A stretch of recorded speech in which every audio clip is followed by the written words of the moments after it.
Assalamualaikum warahmatullahi wabarakatuh. Kembali lagi di channelnya Hairul Umam, tempat menggali lebih dalam tentang sejarah dan konflik yang membentuk dunia kita hari ini. Pada episode kali ini, kita akan membahas konflik tegang dan panas yang belum juga reda hingga saat ini, yakni perencanaan program nuklir Korea Utara pada tahun 1950-an.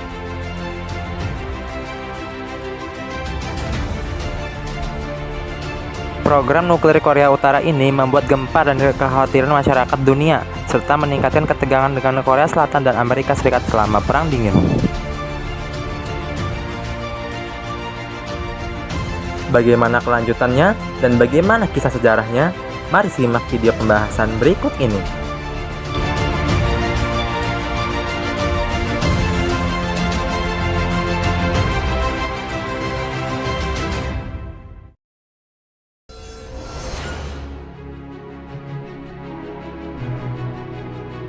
Program nuklir Korea Utara adalah salah satu topik yang paling kontroversial dalam sejarah Asia Timur, terutama dalam konteks Perang Dingin dan ketegangan dengan Korea Selatan.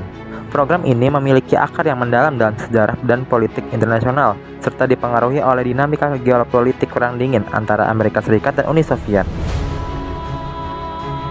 Korea Utara yang secara resmi dikenal sebagai Republik Rakyat Demokratik Korea atau RRDK mulai mengembangkan teknologi nuklir pada tahun 1950-an dengan bantuan Uni Soviet.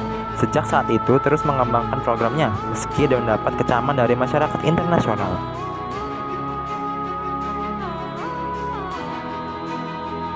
Setelah Perang Dunia Kedua, semenanjung Korea terbelah menjadi dua negara, yakni Korea Utara yang didukung Uni Soviet dan Korea Selatan yang didukung Amerika Serikat. Perang Korea memperkuat perpecahan ini, di mana Korea Utara dan Selatan terlibat konflik bersenjata yang pada akhirnya berakhir dengan gencatan senjata, bukan perdamaian. Sejak saat itu, kedua negara terus hidup dalam kondisi ketegangan yang terus berlanjut, dengan masing-masing berusaha memperkuat posisi militer mereka.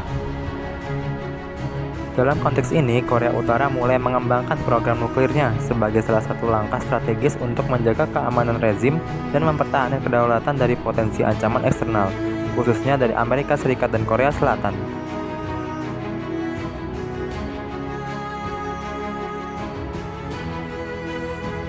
Scott Snyder, seorang pakar dari Council on Foreign Relations atau CFR, mengemukakan bahwa Korea Utara menggunakan program nuklirnya sebagai strategi pertahanan maksimal untuk mempertahankan kedaulatan mereka dari apa yang mereka anggap sebagai ancaman invasi Amerika Serikat dan Korea Selatan. Perang Dingin memainkan peran penting dalam memfasilitasi perkembangan program nuklir Korea Utara. Uni Soviet dan Cina sebagai dua kekuatan besar komunis memberikan dukungan teknologi dan finansial yang signifikan dalam program nuklir Korea Utara. Pada tahun 1956, Korea Utara menandatangani perjanjian kerjasama ilmiah dengan Uni Soviet. Dengan begitu, memungkinkan negara tersebut mengirimkan ilmuwan dan teknisi ke Uni Soviet untuk mempelajari teknologi nuklir. Pada awalnya, proyek nuklir ini difokuskan pada penggunaan damai, seperti pembangunan pembangkit listrik tenaga nuklir.